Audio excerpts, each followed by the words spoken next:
तो hello guys, इस episode की शुरुआत वहीं से होती है जहां से पिछला वाला एपिसोड ख़त्म हुआ था। वो दोनों तो हवांग की खरपतवार वाली बात सुनकर चौंक चुके थे, लेकिन लॉर्ड पेंग दोबारा कहता है सही में खरपतवार ही है ना। ये सुनकर तो हवांग को भी गुस्सा आने लगता है और एमसी भी हवांग के गुस्से को देखकर चुप हो जाता है और अपने मन में सोचता है सीरियसली फादर इन लॉ ने हवांग को ये बताया होगा पहले। उस समय लॉर्ड पेंग कहता है तो फिर ये खरपतवार कौन सा है जिसमें आइस जेड पाया जाता है। हवांग बताती है वह है मुरीम की 3 फूलों में से एक, फ्लेम किंग पियोनी।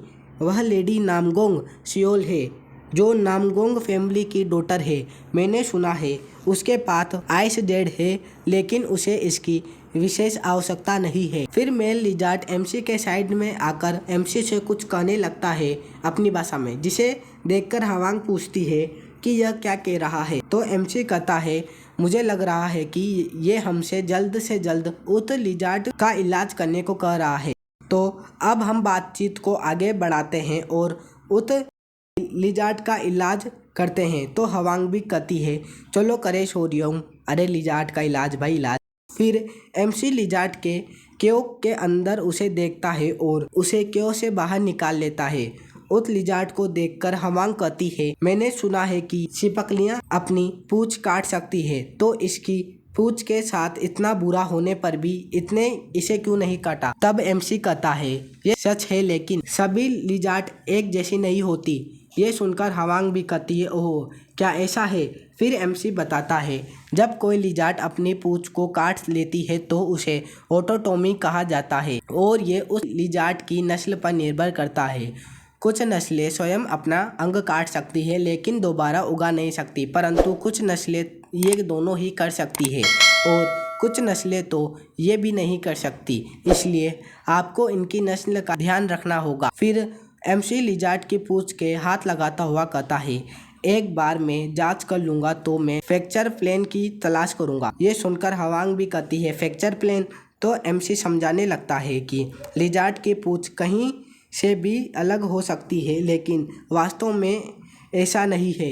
ये सिर्फ विशिष्ट जगहों से ही अलग होती है जिसे फ्रैक्चर बिंदु कहा जाता है। ये सुनकर हवांग कहती है तुम इतना सब कैसे जानते हो सोरियोंग, ये सचमुच आश्चर्यजनक है। फिर एमसी उस घायल लिजार्ड को देखता हुआ सोचता है मैंने इसके बारे में पूरे विश्वास से कहा, लेकिन इसकी पूंछ पहले से ही काफ़ी सड़ चुकी है, इसलिए मुझे यकीन नहीं है कि प्रक्रिया काम करेगी या नहीं। बस एक बार प्रयास करके देखता हूँ। फिर गाइज एमसी उस लिजार्ड की पूंछ को उंगलियों से दबाने लग जाता है। पीछे बेटा लॉर्ड पेंग उस लिजार्ड से कहता है मैंने जितना सोचा था ये उससे भी अधिक समय ले रहे हैं।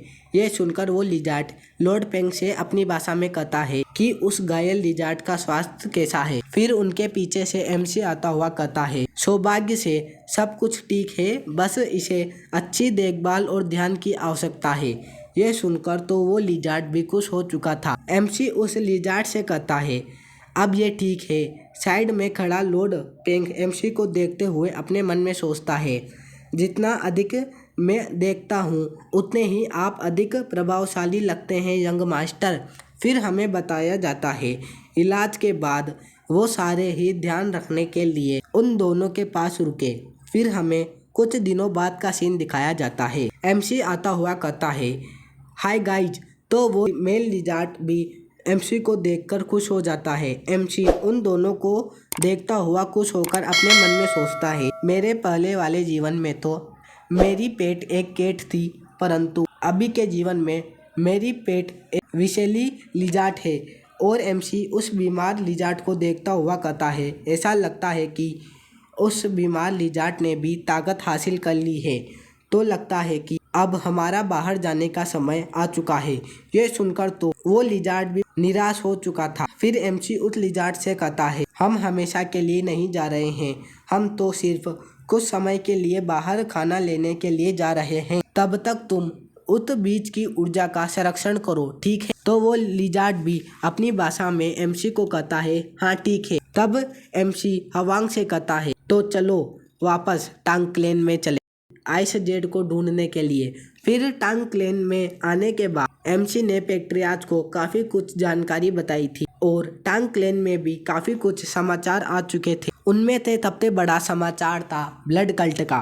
फिर पेट्रियाज एमसी को ब्लड कल्ट के बारे में एक कहानी बताने लगता है कि एलायंस के भीतर जासूसों की पहचान होने के बाद वे शिब्बी द्वारा पाले गए उल्लू का पीछा करने लगे। गाइज, ये शिब्बी उसी दासी का नाम है और जो बंदा उल्लू का पीछा कर रहा था वो उल्लू के रुकते ही एक पेड़ के पीछे छिप जाता है और उस उल्लू को देखकर चौंक जाता है, क्योंकि गाइज उस बंदे को ब्लड कल्ट का हिडन बेस मिल चुका था। ठीक उसी समय पर वो बंदा मुरीम अलायंस में लौट आया और हमने वहां पर खून पीने वाले मच्छरों का जहर भेजा और उस जहर से सभी को मार दिया।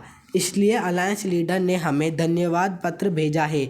मुझे तुम पर सचमुच गर्व है सोरियोंग। फिर पेट्रियाज पूछने लगता है, वैसे क्या तुमने उस रहस्यमय चिपकली को पकड़ लिया?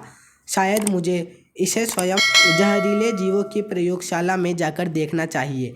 ये सुनकर एमसी कहता है, वेल, मुझे लगता है कि आप कह सकते हैं कि हमने इसे आधा ही पकड़ा है। तो पेट्रियाज कहने लगता है, आधा? वो कैसे? तभी साइड में बैठी हवांग वहाँ पर हुई सारी घटना पेट्रियाज को बता देती है। वो सब सुनकर पेट्रियाज अपने मन में सोचता है, मैं समझता हूँ, बर्फ जेड। फिर हवांग खड़ी होती हुई कहती है, इसलिए मैं सोरियोंग के साथ आनहुई प्रांत जाना चाहती हूँ, नामगुन परिवार से मिलने के लिए। क्या ये ठीक है पिताजी? तो पेट्रियाज भी सीरियस होता हुआ कहता है, आगे बढ़ो, मुझे तुम्हें देने के लिए कुछ नहीं है। फिर अचानक पेट्रियाज हंसता हुआ कहता है, ब्लड कल्ट के कारण यहाँ का समय अच्छा नहीं गुजरा, लेकिन हवांग अगर तुम्हारे साथ है सोरियों तो मुझे कोई चिंता नहीं है। ये सुनकर एमसी अपने मन में सोचता है, हाँ, क्या उन्होंने चुपचाप हमें भिजवाने का लेटर भेज दिया? फिर पेट्रियाज कहता है, जरा रुको, नामगुन परिवार की बात करें तो हाल ही में वहाँ पर कुछ परेशान करने वाली अफवाहें उड़ रही है। ये सुनकर हवांग और एमसी दोनों को ही कुछ समझ में नहीं आता। फिर हमारा सीन शिफ्ट होता है नामगुन फैमिली की संपत्ति के पास माउंट हुआनसांग में, जहाँ पर अफवाहें उड़ रही थी और वहाँ पर दो बंदे उसी अफवाह के बारे में बातें कर रहे थे। पहला वाला बंदा कहता है, क्या ये सच है? वो दूसरा बंदा भी कहता है, हाँ भाई हाँ, मैं कह रहा हूँ, वो नामगुन फैमिली की यंग लेडी। तो वो बंदा भी कहता है, तुम बकवास मत करो।